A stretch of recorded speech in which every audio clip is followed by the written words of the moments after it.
আপনি কি ঋণের বোঝায় জর্জরিত? আপনি কি প্রতিদিন টাকা নিয়ে দুশ্চিন্তা করেন? আজকের এই ভিডিওটি আপনার জন্য। এই মুহূর্তে প্রভু যিশু চান আপনি ঋণমুক্ত হন। তিনি চান আপনার জীবনে শান্তি ও আর্থিক স্বস্তি ফিরে আসুক। এই ভিডিওটি দেখার পর আপনার হৃদয়ে এক নতুন বিশ্বাস জাগবে। ঋণের বোঝা কেন আসে? অসতর্ক ব্যয়, আকস্মিক অসুস্থতা, চাকরি হারানো। কখনো কখনো শত্রুর ফাঁদে পড়ে ঋণ আসে। শয়তান আমাদের মনকে ধোঁকা দেয়, কিন্তু বাইবেল বলে ঈশ্বর আমাদের মাথা করবেন, লেজ নয়। যিশু কখনো চান না আপনি বোঝায় জর্জরিত থাকুন।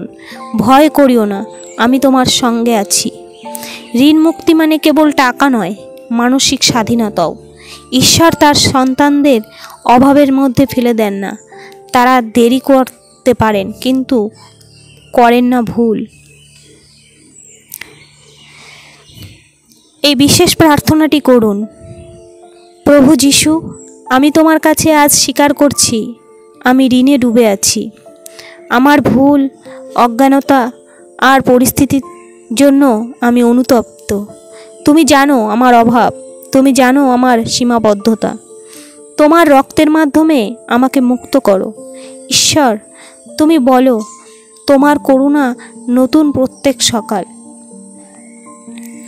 আজ আমি সেই করুণা চাই। আজ আমি বিশ্বাসে বলছি ঋণমুক্ত আমি হব। ঈশ্বর, তুমি আমাকে এমন জায়গায় নিয়ে চলো যেখানে আমি ঋণ নয়, আশীর্বাদ বিতরণ করি। আমি স্বীকার করছি তুমি আমার একমাত্র প্রভু ও সরবরাহকারী। তোমার সম্পদে দশমাংশ দাও, আমি আকাশের দরজা খুলে দেব। আমি কখনো ধার করলেও দেখি নাই, তার সন্তানদের অভাবেও দেখি নাই। ঈশ্বর আপনার জন্য অর্থ পাঠাতে চান, আপনার ধৈর্য ও আনুগত্য পরীক্ষা নিচ্ছেন। আপনি কি করতে পারেন? বাস্তবিক পদক্ষেপ: ফিজিক্যালি বাজেট কমান, দশমাংশ দান করুন, প্রতিদিন অন্তত 5 মিনিট এই প্রার্থনা বলুন। ঋণ ছাড়ার ঈশ্বরকে ধন্যবাদ দিন, কারণ কারো দুঃখে সঙ্গ দিন, আশীর্বাদ ফিরে আসবে। আজ আমি ঘোষণা করছি আমি আর ঋণের দাস নই। আমার উপর ঈশ্বরের করুণা আছে। আমি সমৃদ্ধ হব, আমি আশীর্বাদ পাব। আমি নিজের নয়, প্রভুর পরিকল্পনার অংশ। তোমার জন্য আমার যেসব পরিকল্পনা আছে তা শান্তির, ধ্বংসের নয়।